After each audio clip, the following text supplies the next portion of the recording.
You Delight in Me was written just in response to spending some time in Psalm 18. Psalm 18 is a big chapter, a lot going on, but there were a few specific verses that really stood out as I was reading through it and thinking about it. It begins in verse 2 with these words, "The Lord is my rock and my fortress and my deliverer, my God, my strength in whom I will trust, my shield and the horn of my salvation." And I just love that idea of God as our shield, protecting us, covering us.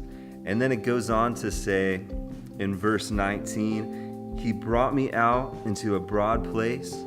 He delivered me because he delighted in me." And I just love that God delights in us. You know, he doesn't just put up with us, or he's not indifferent towards us, but he delights in us. He cares for us, and he's given us so much. He's brought us so far.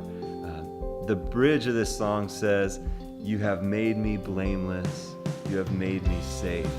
And what an incredible truth that if we've received the forgiveness of Christ, that God looks at us and he sees us as blameless. Our sin cannot be held against us. Our fault is gone. He sees the blood of Jesus Christ. He's made us blameless, and he's made us safe. You know, Jesus told his disciples as he was nearing the cross, he told them, a day's going to come when people are going to come against you and attack you. But he said, don't worry in that day what you'll say. I'll give you the words to say, and not a hair on your head will be harmed.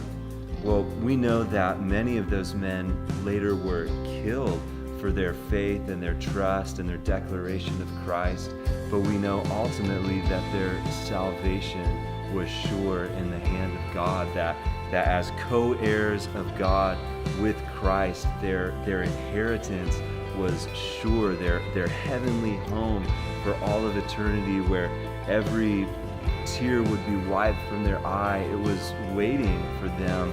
And that is just something that we can hope in, and that we can trust in, and that we can sing about. And it's just so comforting for me to know that in the sight of God, I've been made blameless and I am safe.